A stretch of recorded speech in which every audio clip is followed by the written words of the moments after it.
Okay, well, we're just getting ready to head out this morning.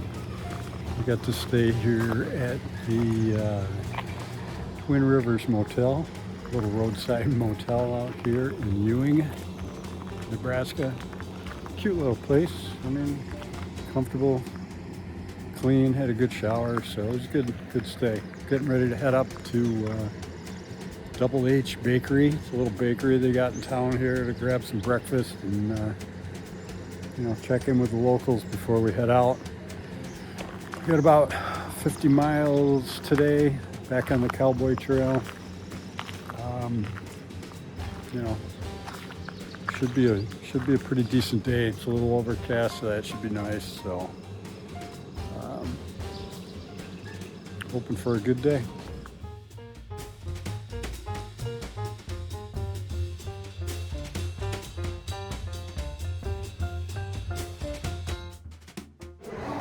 All right, so we just stopped in here at the Double H Bakery. What a little gem for this town in Ewing. Bakery opened about a year ago, and they're obviously very popular. I mean, beautiful place, and we got some good food coming, so looking forward to it.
So one of the things I wanted to point out about this trail, I mean, it's been a great ride so far this morning, running between Ewing and Stewart in Nebraska.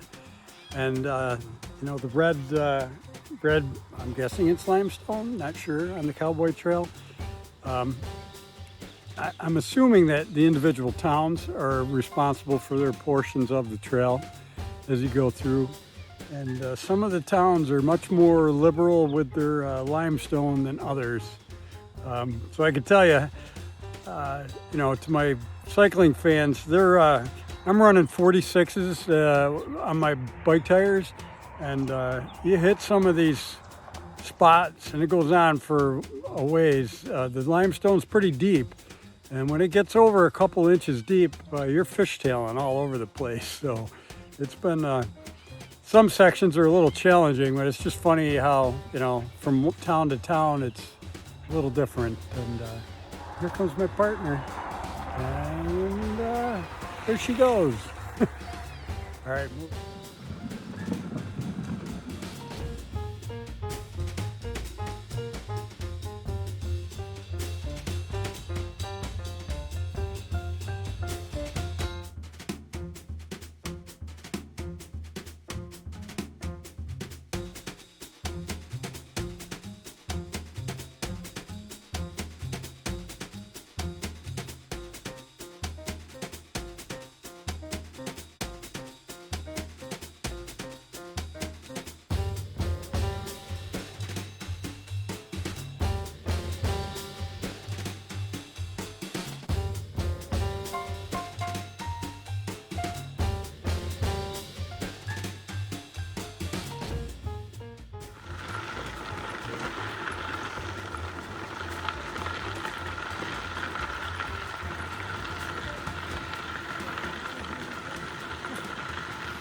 Don't talk.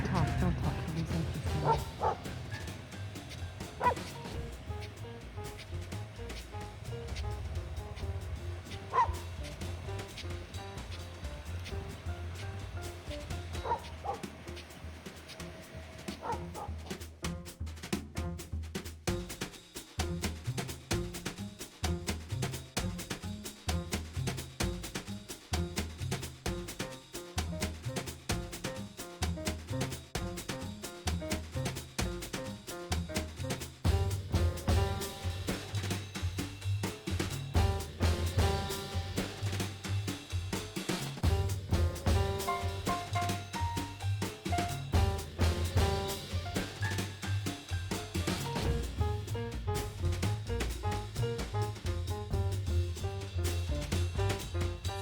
Okay, I don't even know where to start today.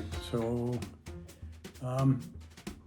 it was a pretty good day today, riding, amongst other things. So I'm just going to kind of roll through.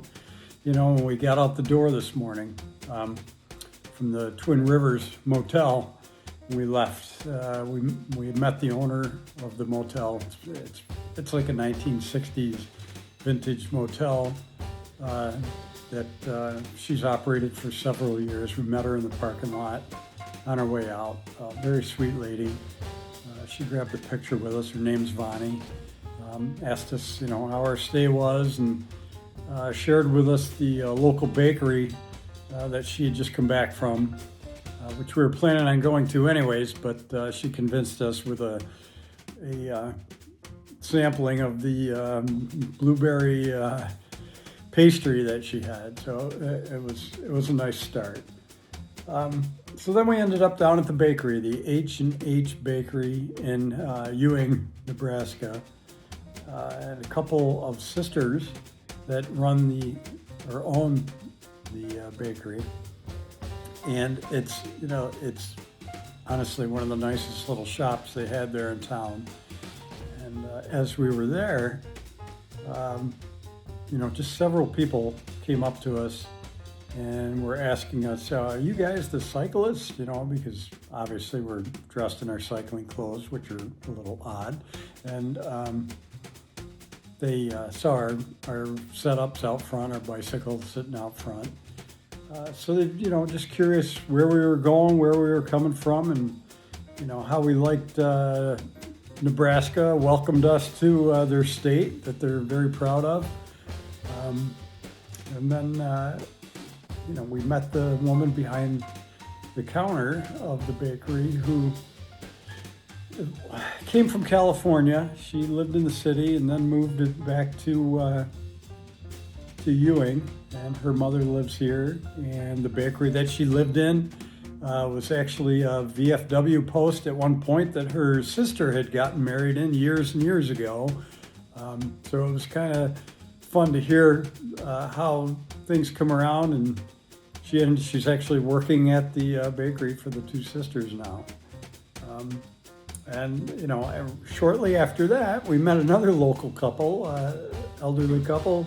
They were just there as friends, a guy and a woman, Pat and Larry, and they were very curious with what we were doing there. Asked us all about our cycling trip and what we were doing, and so we sat down and we're eating our breakfast, and 5 minutes goes by, and they come back over and they're asking us, they're taking bets on how old we were, which was kind of funny. So it just struck up some more conversation with them. Pat had guessed I was like 70 years old, which stung a little bit. But I took it all in stride. I am 60, and my wife's 55. So anyways, Larry won the bet. So it was kind of nice and encouraging to get out the door this morning to start our day off with some good conversation with the local people. We got out on the trail, the Cowboy Trail again today. And the ride, it was a really nice day. Really nice trail conditions. We were making pretty good time. I felt so much better today. I know I had mentioned in yesterday's video about the troubles I was having with my back, but thankfully my wife has this little electronic unit. It's called a TENS unit, and it stimulates muscles to try to, keep them from tightening up. And it worked wonders this morning. I mean, I'm still having a fair amount of back pain, but it's much less than it was yesterday, and hopefully much less again tomorrow. So we're making our way down the trail. Nice ride today, beautiful skies, great weather. We haven't seen anybody on the trail since we got on. And we just happened to run across a young man, Christian, who is from California, and he started his trek going west from Delaware. And again, another east to west rider, which is kind of unusual for this route. Most people do it west to east. And he was just, tickled to have some fellow riders that he finally ran into, because he hasn't seen anybody on the trail in a really long time either. So young man, composer, works at a private school back home, and he got the opportunity to do this, and his family supporting him. And we had a nice ride with him, and we ended up going to Atkinson, Nebraska, which was our lunch break stop, our planned stop. And they had a really nice little shelter set up off the trail for us. And as myself and Holly and Christian were sitting there at lunch, another young lady rolled up on us, and she was just thrilled to see some people on the trail, because she hadn't run into anybody yet. And her name was Zita from Switzerland. And she's a vegetable farmer in Switzerland, and shared her story with us. She's a fairly accomplished touring cyclist. She's cycled all over the world. She shared some of her stories with us. Young lady, I was kind of surprised to hear that she had as much experience as she did. But it was really nice to just, share stories and share intel on the trails and where we were going and what you should try to avoid and that kind of thing. We had a nice lunch, rode into our next stop, where I am tonight in Stewart, Nebraska. It was about a 50-mile day for us, and we were calling it quits at that. And Christian and Zeta rode on probably another 20 miles up the trail, and we're hoping that we'll run into each other again as we make our way across the country here. But so many good things happened today, and it was really nice just to talk to these folks and share stories with people, and get a little intel on the trail. I did forget to mention that at one of our break stops at a local convenience store, we ran into a local farmer named Woody, who shared with us, I don't want to say his frustrations, but the information that he had on the development of the rail trail here in Nebraska. And, it was unfortunate to hear that he didn't think that he didn't see that it got used as much as it probably should be. It's a beautiful trail, and he's a farmer and owns land that abuts the trail for a section. And, he was actually kind of disappointed that not enough people use it. He's certainly happy that we were using it and shared, his information on the trail, wished us the best along our way. But it's sad to hear that the trail doesn't get used as much as it should be, because our experience so far has been really good. It's a really nice ride, and perhaps some organized rides from start to end on the trail will really fully develop its use. I think right now there's only about 100 80, 190 miles of the planned 320 mile rail trail that's complete and ready to use. But our experience so far has been very good. So that's kind of a wrap for the day. We've got another relatively short ride out tomorrow. Trying to get a good night's sleep. And I honestly pray for another fantastic day tomorrow. So until then.